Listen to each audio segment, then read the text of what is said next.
সত্য করে ধরেন। আপনারা ইনসাফের প্রতীক দাঁড়িপাল্লা দেখতে পাচ্ছেন। যশোরে এক আসনে বিশিষ্ট আলেমদ্বীন, বিশিষ্ট রাজনীতিবিদ, সংগঠক, সমাজসেবক জনাব মৌলানা আজিজুর রহমান সাহেবের হাতে আমরা তুলে দিয়েছি। আপনারা কি দাঁড়িপাল্লার সাথে আছেন? মার্কা আছে? কোনসে মার্কা?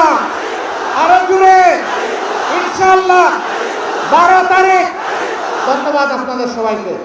এমএম কলেজের সাবেক নির্বাচিত ছাত্র সংসদের উনি ছিলেন ডিপি ভাই আব্দুল কাদের। তাকে সবাই চিনেন?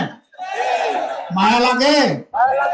আলহামদুলিল্লাহ, তার হাতেও আমরা দাঁড়িপাল্লা তুলে দিলাম। প্রতীকী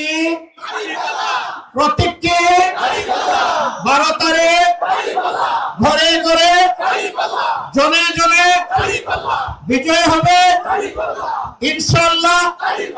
জাযাকাল্লাহ। এরপরে যশোর 4 সুনামধন্য যশোর জেলা শাখার সম্মানিত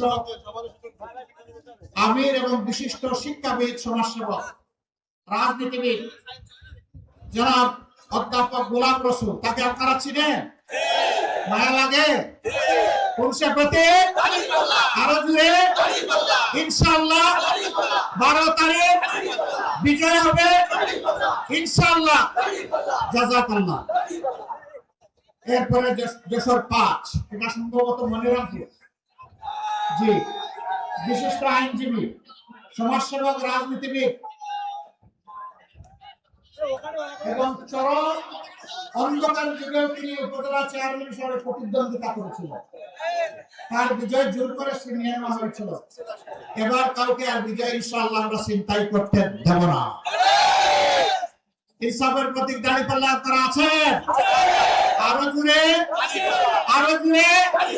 12 তারিখ ইনশাআল্লাহ সারাদিন মা বোনদের নিয়ে সবাই মিলে হাতে হাত মিলিয়ে বিজয় হবে ইনশাআল্লাহ। জাযাকাল্লাহ। যশোর 6 পুরানা মানুষ, মাশাআল্লাহ। এই মানুষটা হলো 35 বছরের যুবক। বিশ্বাস হয় না? 35 বছরের একজন যুবক যেমন এই প্রান্ত থেকে ওই প্রান্তে দিন রাত চষে বেড়াতে পারেন, এটি তার রক্তের সাথে, মজ্জার সাথে মিশে গিয়েছে। তিনি মানুষের পাশে থাকেন আর এইভাবে ছুটাছুটি দৌড়াদৌড়ি করেন। তিনি হচ্ছেন আমাদের ভাই।